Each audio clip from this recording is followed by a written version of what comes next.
खुलुमबाय लोगोफोर, नोंथांमोनखौ डियार ब्रह्म चेनेलाव आरो फिन खेबसेबाव बयखौबो बरायनाय बावहरग्रोनाय जाबाय। आं दिनै नोंथांमोननि सिगाङाव आरोबाव माखासे सानसेनि खौरां लानानै फैबावलायबाय।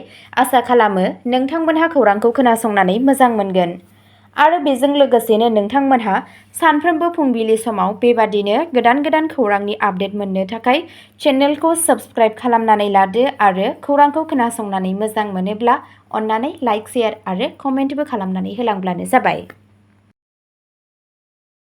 दिनैनि गिबि खौराङावनो दङ 10 बोसोरनि गोजोन गैयैनि उनाव जोबनायाव बिटिआर ओनसोला दावगानायनि फारसे दावगालांगासिनो दं, प्रमद बर'आ बुंदों। खौसेथिनि गोख्रों रादाबाव बिटिसिनि गाहाय मावफुं सोद्रोमा प्रमद बर'आ बुंदों दि बड'लेण्डआव गोजोनखौ गावजों गाव सनमान आरो हारिमुनि रैखाथिनि गेजेरजों रैखा खालामनो हायो।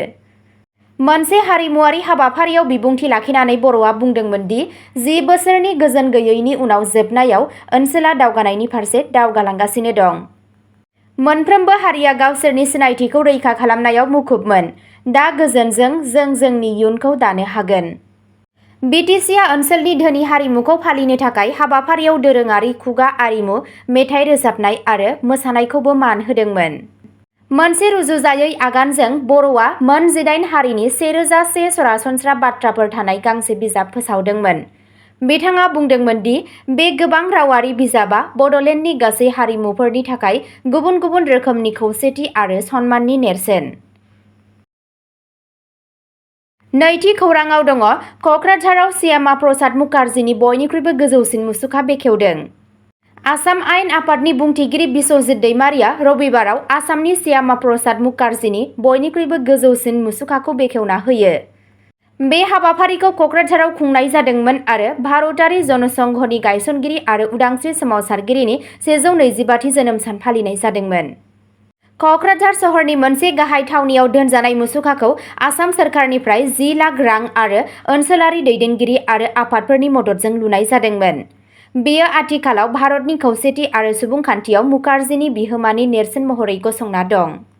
बे हाबाफारियाव बिजनीनि एमएलए अजय रय, बिलासिपारानि बारग' एमएलए अशक सिंघी, क'क्राझार नोगोर खुंथायनि मासिगिरि प्रतिभा ब्रह्म आरो पार्क आफादनि आफादगिरि सन्तोष तराफदार आरो गेदेमा सुबुंफोरा नुजाथिदोंमोन।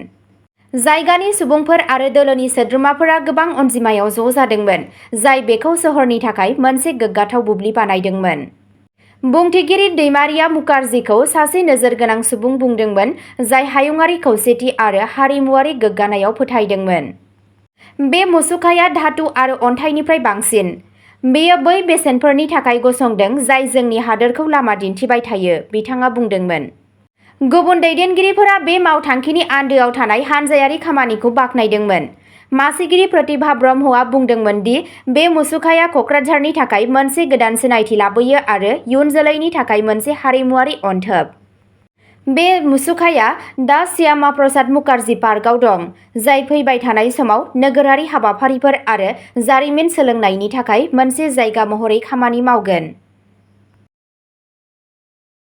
थामथि खौराङाव दङ आसामनि जिएमसिएइचआव जापानिज एन्सेफेलाइटिसजों सा 13 सुबुंनि जिउ खहा। जापानिज एन्सेफेलाइटिस (जेइआ एप्रिलनिफ्राय गुवाहाटी मेडिकेल कलेज आरो देहा फाहामसालि जिएमसिएइचआव 13 सुबुंफोरनि जिउ लादों, जाय आसामनि सावस्रि मावख'गिरिफोरनि गेजेराव गोब्राब जिंगा सिखांदों। जिएमसिएइचनि बायदिब्ला 4 जुलाइसिम 50 जेइ केसफोरखौ रोखा खालामनाय जादों। बांसिन बेरामिफोरा कामरुप गामियारि, नलबारि आरो दरं जिल्लाफोरनिफ्राय फैदोंमोन। सा 6 बेरामिफोरा मोजाङाव फैबाय, फारसेथिं साथामा फाहामथाय आबुं खालामाजासे देहा फाहामसालिनिफ्राय ओंखारलांदोंमोन। जिएमसिएइचनि लेङाइ सामलायगिरि ड. उज्जवल कुमार शर्माया बुंदों, 1 एप्रिलनिफ्राय 4 जुलाइसिम जों जेइजों सा 50 बेरामिफोरखौ थिसनदोंमोन। सा 13 थैबाय। कामरुप गामियारियाव 14, नलबारियाव 10 आरो दरंआव 7 केस रेबगान्थिनाय जादों। कामरुप मेट्र'आव मोन 3 केस मोननाय जादों। जेइआ थाम्फैजों सोमजिनाय मोनसे बेराम जाय गुबैयै गामियारि, दै लोमसावनाय ओनसोलफोराव गोसारो। 2015 आरो 2024 मायथाइनि गेजेराव आसामाव 840 नि बांसिन जेइ थैनायनि खौरां मोन्दों, जाय 2019 मायथाइयाव बयनिख्रुइ बांसिन। बे जिउसाया क्युलेक्स थाम्फैफोरजों लाजायो, जेराव अमा आरो दैनि दाउफोरा गाहाय रोगाग्रा जायो।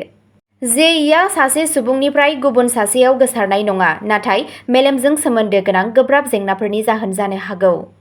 देहा फाहामगिरिफोरा आरोबाव थैनायखौ होबथानो थाबैनो सिनायथिनाय, थाम्फै होबथानाय आरो सम बायदि टिका थुनायनि सुबुरुन होयो। गासै भारतआव सावस्रि मावख'गिरिफोरा सांग्रां थायो, जर'खायै गोजौ खैफोद गोनां ओनसोलफोराव। ब्रैथि खौरांआव दङ आसाम सीएमआ बाक्सायाव वेलफेयार रल आउटनि थाखाय सेप्तेम्बरनि जोबथा सम थि खालामदों। 1.8 लाख नखरफोरखौ थांखि लादों। आसाम चिफ मिनिस्टार हिमन्त बिश्व शर्माया सनिबाराव बाक्सा जिल्लायाव दावबायहैदोंमोन आरो गाहाय सोरखारि जौगालु बिथांखिफोरनि थाखाय थि सम सिमा थि खालामदोंमोन। बिथांनि दावबायनाया बड'लेण्ड टेरिटरियेल ओनसोलाव जौगानायखौ गोख्रै खालामनो मोनसे गुवार नाजानायनि बाहागो। मुसलपुराव मोनसे गोजौ थाखोनि जथुमाव गिबि मन्त्रि सीएमआ मोनबा गाहाय बिथांखिफोरखौ नायबिजिरो, जेराव अरुणोदय 3.0, मुख्यमन्त्रि महिला उद्यमिता अभियान, आत्मनिर्भर आसम, एटिकली टुटि पाट आरो राशन कार्ड हाबाफारि दं। बिथाङा फोसावदोंमोन दि अरुणोदय 3.0 बिथांखि, जाय आथिखालाव बाक्सा आरो मानासआव सा 47,000 सुबुंफोरखौ हेफाजाब होयो, बेखौ 59,000 मुलाम्फा मोनग्राफोरखौ लाफानो थाखाय फेहेरनाय जागोन। जोबथा फारिलाइखौ जुलाइसिमाव आपल'ड खालामनाय जागोन आरो रां होनाया सेप्तेम्बरनिफ्राय जागायगोन। आत्मनिर्भर आसामनि थाखाय बाक्सानि 1,200 लाइमोनफोरा गाव साख्रिनि थाखाय साफ्रोमनोबो 2 लाख रां मोनगोन। बिसोरनि गेजेराव सा 400आ सिगांनिफ्रायनो गावसोरनि सेथि किस्तिखौ मोनखांबाय। सीएम शर्माया एटिकली टुटि पाट बिथांखिनि सिङाव साहा बागानफोराव गोख्रै आधार आपडेटनि थाखायबो नारसिनदोंमोन आरो मावख'गिरिफोरखौ जुलाइनि गेजेराव महिला उद्यमिता अभियाननि सिङाव थालांनाय खामानिखौ फोजोबनो खावलायदोंमोन। बिथाङा रोखा खालामदोंमोन दि रेशन कार्ड बिथांखियाव आरोबाव 4,000 सुबुंफोर दाजाबदेरनाय जागोन, जाय सिगांनिफ्रायनो बाक्सायाव 1.29 लाखनि बांसिन सिबिथाय होयो। सीएमआ असम मालानि सिङाव मोननै गोदान लामा मावथांखिफोरखौबो गनायथि होदोंमोन आरो बुंदोंमोन दि ओनसोलाव गोजोन आरो दिदोमथिनि थाखाय फैगौ 5 बोसोराव बिटिआरआव जौगानाया गोख्रैसिन जागोन होनना फोरमायनायखौ मिथिनो मोननाय जादों। 5थि खौरांआव दङ 6थि फारिलाइ जारखुंथायनि खुरखानायखौ लानानै गौरब गगैआ आसाम सोरखारखौ सोंखारिदों।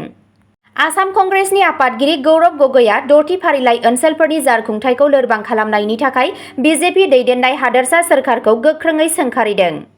कार्बि आंलंआव साननैनि दावबायनाय समाव गगैआ डिफुआव मोनसे खौरां मेल खुंदोंमोन आरो आसाम चिफ मिनिस्टार हिमन्त बिश्व शर्माखौ भारतारि संबिजिरनि सानथौखौ सिफायनायनि दाय होदोंमोन।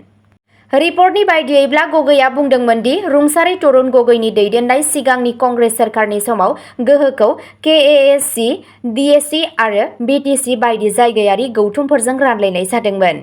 नाथाय आथिखालाव बिथाङा दाबि खालामो गासैबो थिरांथाफोरा दिसपुरनिफ्राय लानाय जायो, जायनि थाखाय गौथुमनि गाहायफोरनाव जोबोद बाङाइ गोहो थायो। गौथुमफोरा रिमट कन्ट्रलजों सालायजागासिनो दं, बिथाङा बुंबावो। बिथाङा गिबि मन्त्रि शर्माखौ थागिबि सुबुंफोरनि रोजा-रोजा बिघा हाखौ कर्परेट न'फोरनो गथायनानै सासे रियेल एस्टेट ब्रकार बायदि खामानि मावनायनि दाय होदोंमोन, जाय थागिबि हारिफोरनि मोनथायखौ खहा खालामदोंमोन। गगैआ मेघालयजों सिमा जेंनाफोरखौ सुस्रांनायाव फेलें जानायनि थाखाय रायजो सोरखारखौ सोंखारिदोंमोन।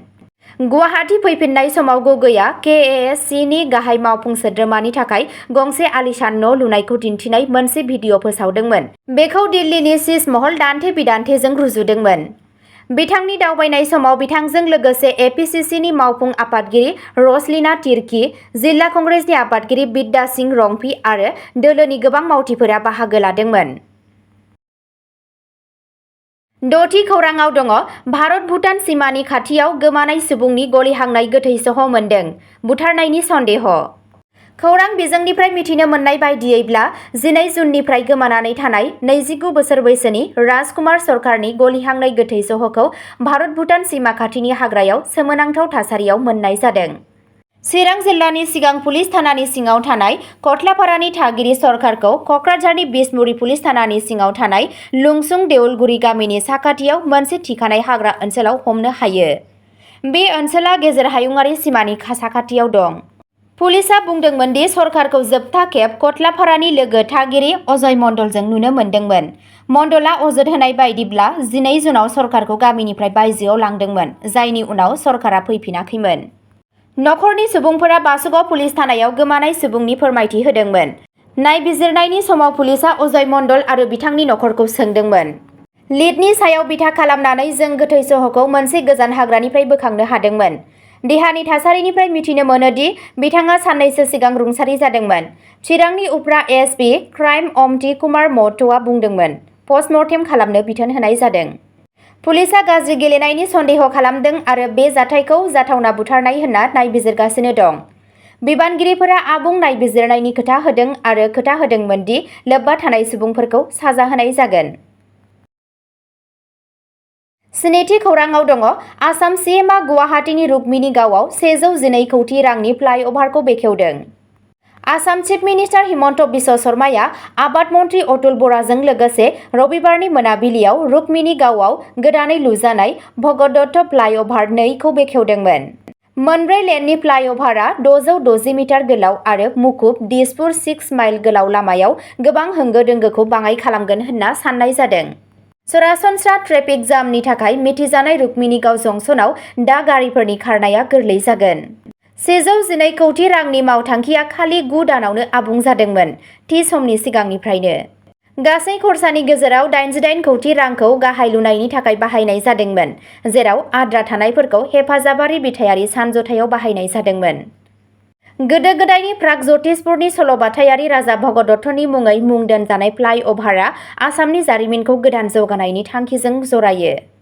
बे हाबाफारियाव बाहागो लानानै गिबि मन्त्रि सिएमआ बुंदोंमोन, बे फ्लाइअभारआ खालि मोनसे लामा मावथांखिल' नङा, बेयो मोनसे गोख्रै साबसिन फोनांजाबनाय आसाम दानायनि थाखाय जोंनि रादायनि नेरसोन। मावख'गिरिफोरा फोथायो दि फ्लाइअभारआ दावबायनायनि समखौ खमायगोन आरो नोगोर फोनांजाबनायखौ साबसिन खालामगोन। 9थि खौराङाव दङ आसाम बिजेपि आरो कंग्रेसनि फालांगिया थागिबि सुबुंफोरनि हानि मोनथायखौ लानानै दायनिगिरि। आसामाव गुबैयै 6थि फारिलाइ ओनसोलफोराव थागिबि सुबुंफोरनि हानि मोनथायखौ लानानै बिजेपि आरो कंग्रेसआ सोदोबनि दावहायाव दं। मोन्नैबो दोलोआ गावजों गाव थागिबि हारिफोरखौ फोथायखेबस' खालामनाय आरो हाखौ गाज्रि बाहायनायनि दाय होदों।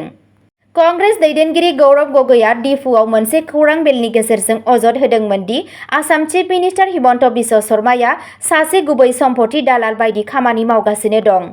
बिथाङा दाबि खालामदोंमोन दि सोरखारा जौगानायनि मुङाव ट्राइबेल हाखौ कर्परेट न'फोरनो गथायगासिनो दं, गुबैयै कार्बि आंलं, डिमा हासाव आरो बिटिआरआव। गगैआ बुंदोंमोन दि 44,000 बिघासो थागिबिसाफोरनि हाखौ लांनाय जादों आरो गावखुंथायारि गौथुमफोरनि गाहायफोरा सिरि आरो लोरबां जाबाय। गिबि मन्थ्रिया रिमट कन्ट्रलनि गेजेरजों गौथुमफोरखौ सामलायगासिनो दं, बिथाङा अजद होदों। कंग्रेसआ गासै आसामाव होखारनाय हाबाफारिखौबो सोंखारिदोंमोन आरो बुंदोंमोन दि बेफोरो हारिसा आरो थागिबि नखरफोरखौ दुखु होदों। बेरेखा हान्जानि दैदेनगिरि देबब्रत सैकियानि दैदेननायाव मोनसे कंग्रेस हान्जाया रायजो बेंगिरि लक्ष्मण प्रसाद आचार्यखौ लोगो हमदोंमोन आरो गोहोम गोग्लैनाय हारिफोरनि थाखाय रैखाथि बिनानै गांसे गोसोखां बिलाइ गथायदोंमोन। बिथांमोनहा 2022 मायथाइनिफ्राय हा मोनथाय खान्थि आरो होखारनायनि सायाव नायबिजिरनो दाबि खालामदोंमोन। बे समावनो बिजेपिनि रायजोआरि आफादगिरि दिलीप सैकियाया सोरखारखौ रैखा खालामनानै बुंदोंमोन दि बेयो थागिबि सुबुंफोरनि मोनथाय आरो उनमोनथायनि रैखाथि होनो थाखाय आबुङै नांथाबनाय। बिथाङा बुंदोंमोन दि कंग्रेसआ गावनि गोलाव खुंथायनि समाव भट बेंकनि राजखान्थिखौ मानिदोंमोन आरो थागिबिसाफोरनि हायाव आयेन बेरेखा दखल खालामनो गनायथि होदोंमोन। बिथाङा बेखौबो दाबि खालामदोंमोन दि 900नि बांसिन सत्रफोर बैष्णव मठफोरखौ दखल खालामनाय जादों आरो बिजेपिआ बिसोरनि गोमालांनाय गोग्गानायखौ लाबोफिननो थाखाय खामानि मावगासिनो दं। सैकियाया कंग्रेस दैदेनगिरिफोरखौ आयेन बेरेखा थाग्राफोरखौ गोजोनै हा खालि खालामनो थिननो फेरफाथिदोंमोन। मिथिनो मोनबावनाय बायदियै मोन्नैबो दोलोआ गावजों गाव दायनिगिरि खालामबाय थायो मानोना हानि मोनथाय आरो हारिसाफोरनि रैखाथिया आसामाव मोनसे गाहाय राजखान्थियारि आयदा जानानै दं। 9थि खौराङाव दङ आसामनि सुबुंखौ 8 बोसोरनि उनाव बुथारनाय केसआव जिउ जोबजासिम जोबथेसालिनि साजा। कामरुप जिल्लायाव बुथारनायनि दायाव सासे सुबुंखौ जिउ जोबजासिम जोबथेसालिनि साजा। आसामनि कामरुप जिल्लानि मोनसे बिजिरसालिया 8 बोसोर सिगांनि मोनसे बुथारनायनि केसआव सासे सुबुंखौ जिउ जोबजासिम जोबथेसालिनि साजा फोसावदों। तपन काकतिखौ बिसोरनि नखरनि गेजेराव नांलायनायनि उनाव प्रताप दासखौ बुथारनायनि दायनिगिरि हमनाय जादोंमोन। सानैबो कमलपुर पुलिस थानानि सिङाव थानाय बखा गामिनि थागिरिमोन। बे रायखौ उप्रा जिल्ला आरो सत्र बिजिरगिरि मुकुल सेटियाया होदोंमोन, जाय कटिखौ भारतारि साजा आयेननि धारा 302 नि सिङाव साजा होदोंमोन। बिजिरसालिया बिथोन होदोंमोन दि नांज्लायनायनि समाव काकतिया प्रताप दासखौ खास्रि-बिस्रियै बुथारदोंमोन। गोबां बोसोर खोनासंनायनि उनाव बिजिरसालिया जोबनायाव 5 जुलाइआव गावनि रायखौ होयो। जिउ जोबजासिम साजा होनायजों लोगोसे दायनिगिरिखौ 5,000 रां जरिमानाबो होनाय जादों होनना खौराङाव फोरमायनायखौ मिथिनो मोननाय जादों। जिथि खौराङाव दङ एबसुनि थान्दै हान्जाया गिबि मन्थ्रिखौ लोगो हमदों। 2026 मायथाइनि सिगां आबुं बिटिआर गोरोबथा मावफुंनो दाबि। दुलाराय बर' फरायसा आफाद एबसुनि सा 15 सोद्रोमानि मोनसे थान्दै हान्जाया मैया गुवाहाटीआव आसाम चिफ मिनिस्टार हिमन्त बिश्व शर्माखौ लोगो हमनानै बर' गोजोन गोरोबथाखौ थाबैनो आरो आबुङै मावफुंनो खावलायदोंमोन। बे सावरायनाया बिटिआरनि गाहाय मावफुं सोद्रोमा प्रमद बर' आरो रायजोनि गोजौ थाखोनि मावख'गिरिफोरनि नुजाथिनायाव जादोंमोन। रिपर्टनि बायदियैब्ला एबसुनि थान्दै हान्जाया 2026 मायथाइनि सिगां गोरोबथानि दफा 6 दफाखौ मावफुंनो नारसिनदोंमोन। बिथांमोनहा एनडिएफबिनि गायसनगिरि रन्जन दैमारि आरो गुबुन केडारफोरखौ हगारनो आरो गासिबो थाबथानानै थानाय केसफोरखौ बोखारफिननो थाखाय गोबाव समनिफ्रायनो दाबि खालामबोबाय थानायखौबो फिन खेबसे बुंफिनदोंमोन। गुबुन मोनसे गाहाय दाबिया फोरोंगिरि आरो मावफारियाफोरनि थाखाय साख्रिनि रैखाथिखौ रोखा खालामनो थाखाय बड'लेण्ड हालामनि गासैबो फरायसालिफोरखौ प्रभिन्सियेलाइजेसन खालामनायमोन। रायजो सोरखारा बुंनाय बायदिब्ला खोथा होदोंमोन दि आद्रा थानाय दफाफोरखौ 6 दाननि गेजेराव मावफुंनाय जागोन। जथुम्माखौ मोजां होनना बरनायनाय जादोंमोनब्लाबो जुदि समायखिराफोरखौ फालियाब्ला सुबुंखान्थियारि हेंथा दिन्थिफुंनाय जागायगोन होनना हुमखि होदोंमोन। बिथांमोनहा बर' हारिनि बांसिन मुलाम्फानि थाखाय बिपिएफ आरो इउपिपिएलनि गेजेराव खौसेथि जानोबो खावलायदोंमोन। बे समावनो श्रीमन्त शंकरदेव कलाक्षेत्रआव खुंजानाय Bodoland shifts from vision to action मुंनि मोनसे गिदिर हारिमुआरि आरो जौगालु हाबाफारियाव गोबां गोदान हाबाफारिफोर लानाय जादोंमोन। बेफोरनि गेजेराव दंमोन बिटिआर कमिउनिकेशन ब्रिज, सीएम प्रमद बर'नि बिजाब लुकिं विथिन माइ रिफ्लेक्शन आरो बड'लेण्ड हेपिनेस मिशन 2024-25 नि बोसोरारि रिपर्ट। बे हाबाफारिया गुबुन गुबुन हारिनि सुबुं आरिमुगिरिफोरखौ गिबि खेबनि थाखाय बड'लेण्ड जिबनजरा साधना बঁटा सुबुं हारिमु 2025 जों मान बावदोंमोन। सुबुं देंखो, मोसानाय आरो हारिमुआव बिसोरनि जिउनां बिहोमानि थाखाय सा 13 सुबुंफोरनो बान्था होनाय जादोंमोन। गिबि मन्थ्रि शर्मा, सीएम बर', एमएलए, बिटिसिनि मावख'गिरिफोर आरो मुंदांखा थुनलाइयारि आरो हारिमुआरि सुबुंफोरा बे रंजानायाव बाहागो लादोंमोन। अब्ला दिनैनि खौराङा एसेनोसै, गोजोन्थों।